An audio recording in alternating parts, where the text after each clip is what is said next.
Welcome back to Mangastorian's Complete Story Series. Today we're going to be covering Berserk 236 to 238. Now in our last video we watched how Griffith led an attack on the Kushan Emperor Ganishka as he started to take over Windhelm. While the apostles Locus and Irvine met with Ganishka head on, Griffith launched a covert rescue of the princess, Charlotte, during the confusion. Seeing how Griffith's plan was never actually to engage in fighting, Ganishka could do nothing but watch as Griffith took his only bargaining chip off into the night sky. While the fighting was taking place, Guts and the others managed to escape the fire at Flora's mansion and make it to the coastline. As Ishidoro excitedly jumps into the water, Evalaria says that she can't understand why people get so excited about seeing the ocean. It stinks and there is salt everywhere. As she turns to Shirkei to ask what the big deal is, she finds her beginning to stare off. Evalaria flies over to get her attention, and as she lifts her hat, the wind begins to pick up, blowing it across the beach. Guts picks it up, placing it back on Shirkei's head, and as he does, he notices his hand trembling. He looks at it for a moment as Shirkei asks if he's alright, and he laughs, stating his body isn't that fragile. Don't worry about it. Shirkei then asks, well, you could probably at least take off the Berserker armor. Rest for 4 to 5 days, let your body recover. As they continue to walk, Guts says that the charms that are inside of the armor and on Casca's necklace won't last forever. They've already wasted 7 days and they don't have time to spare. That and the charms are helping control the pain. So with that and the medicine for the little guys, he's already becoming healthier. Shirkei tells him it's still too dangerous. That armor is cursed. They have no idea if he could go berserk during a battle again. Guts says that she's forgetting one thing. We now have a reliable magic user around to help just in case. As he walks on ahead, Shirkei thinks to herself that even still,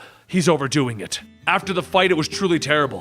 He bled for days because the armor had stuck to him. Once they finally managed to peel it off, he kept losing consciousness, only to be reawakened by the pain. And each time, the wounds would just reopen. No matter how strong a human has to be to fight a monster, it would mean that he has submerged his humanity and transformed himself into even a greater monster. If that was to happen again, there's no guarantee on his life. While Shirkei thinks she hears Guts say that it's nice, and Shirkei looks back over at everyone and sees them all playing in the ocean, with Casca actually smiling. While Guts and Shirkei look on, Guts says that he thought it was gone forever, to be able to calmly watch the sunset, and for nights that he could sleep peacefully. Later that night, the group takes shelter and Shirkei begins to undo Guts' bandages, and Puck says that it looks like he's lost weight. Evalaria asks if he can still even swing his sword. Guts tells Shirkei that she's getting better at this, but not to overstrain. He's already feeling a lot better. She continues to heal the minor injuries and begins to think that he's just lying. Traveling like this will not let those wounds heal. And once Shirkei is done, Serpico serves everyone dinner, and as Guts takes a bite,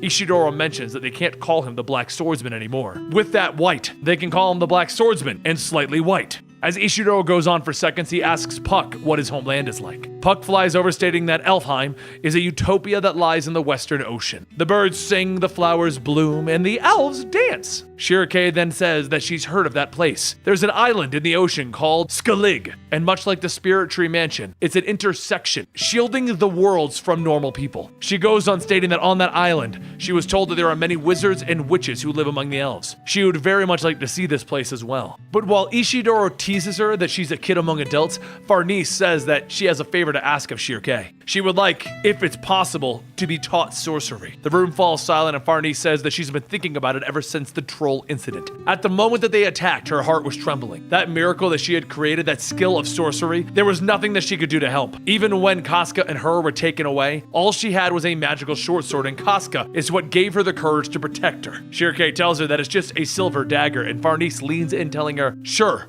but to her, it's a magical short sword. Farnese goes on stating how Flora told her that she must accept the great unknown. Search for everything in this world, and that is what sorcery is, so please grant her this. Shirkei sighs and says that sorcery is not something that you can just pick up. It's something that you must be taught at a very early age. The older a person gets, the more that they become tied to the material world. It's very hard to break those bonds. But since they have gone through so many terrifying events, she might be able to teach her some of the basics. Farnese shouts in excitement, and Serpico begins to panic that Farnese is about to become a witch. However, outside, the Skull Knight waits, and he watches.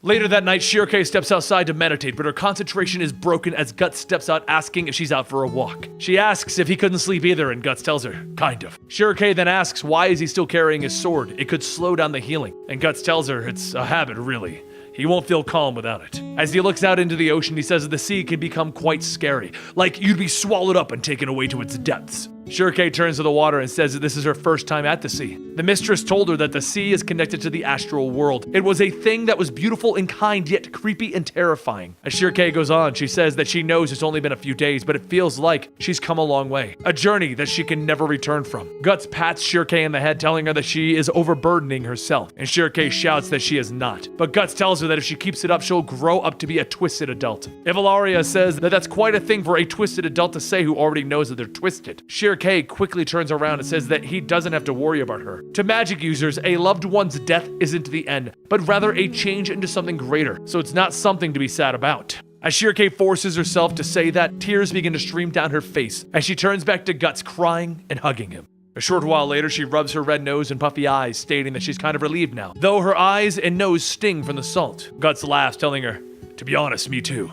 Except, all over my body from the cuts." Shirke shouts, "Hey! You're overdoing it." But as she sees him laugh about it, she smiles with him. Then Shirke starts to hear the snickering from Ivalaria, and Ivalaria says that's right. She's getting to be about that age now, isn't she? Before Shirke can ask, Ivalaria goes on stating that she didn't expect it to be this old guy. Maybe she's having a father complex. Shirke frantically blushes and then grabs Ivalaria, putting her under her hat. And as she does, Guts reaches for his sword and says, "We have a guest here." He calls out that it would seem that he is still alive, and the Skull Knight tells him, "So it would seem."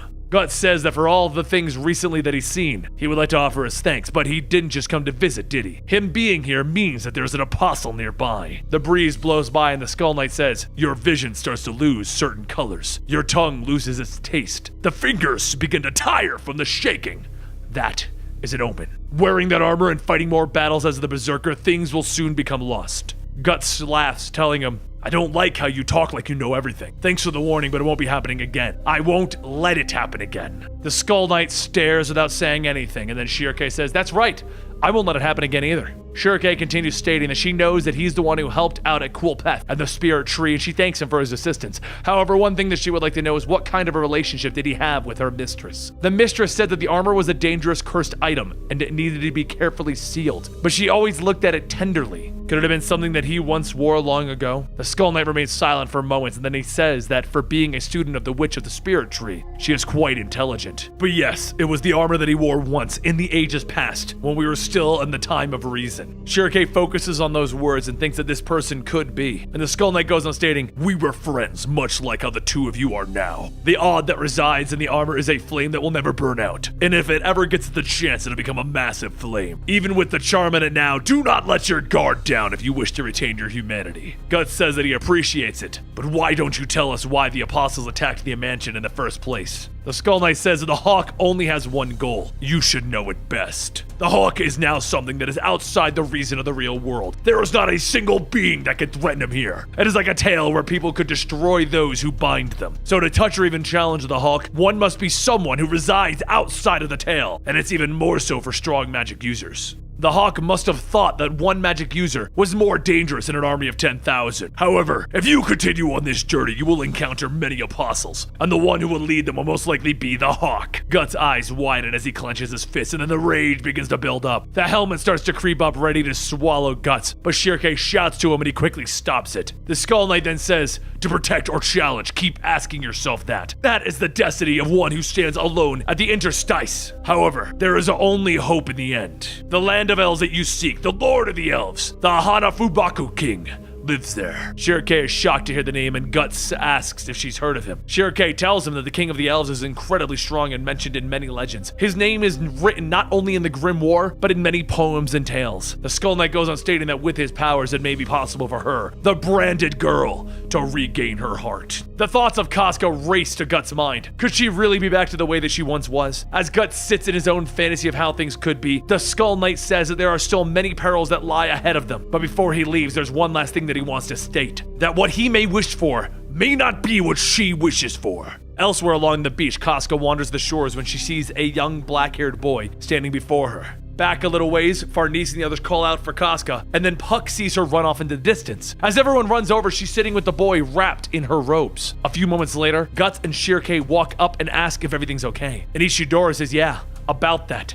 and then Guts sees Casca with the boy. Shirke asks who the child is, but before anyone can give a clear answer, she notices that the boy has a rather strange odd around him. Guts looks down at the boy and Casca stares back at him, holding the boy closer. Shirke tells everyone that they should hurry back to the hut before they all freeze to death out here. That, and she has good news, and as everyone turns to leave, Guts turns back towards the cliff sensing something, but when Serpico asks about it, Guts just says that it's nothing. Once everyone is back at the hut, Shirke explains that if they are to go to Elfheim, there is a chance that they'll be able to meet the legendary king. Ishidoro and Avalaria look at Puck, who is clearly not paying attention, and they determine that perhaps he might not even know who that was up until now. Across the room, Casca feeds the small boy some food, and Guts watches thinking about what the Skull Knight said. What you wish for may not be what she wishes for. While everyone begins to watch, Serpico comments that Casca is acting like how Farnese was when she was helping her. As the boy looks at Guts, Guts notices and the boy turns away. Guts gets back up to go set up his equipment, and after a few more glances, the boy starts to climb on the back of Guts' cloak. As he reaches towards his head, Casca gets up to try and grab the boy away, but the boy slips from both their grasps and towards the knife that Guts has laid out. Both Guts and Casca reach out to catch the boy, but they both end up holding the child, as true parents would. Everyone stares for a moment, and Casca snatches the boy from Guts and runs to the corner. Soon, everyone begins to go back to sleep, and as Guts leans against the wall, he sees how Casca is with the boy, and he remembers back to when she gave birth to the demon fetus. He then thinks back to the last time that he saw the child, which was back at the Tower of Conviction, and then he wonders where the child may be. But as the night goes on, the winds gently blow across the coast,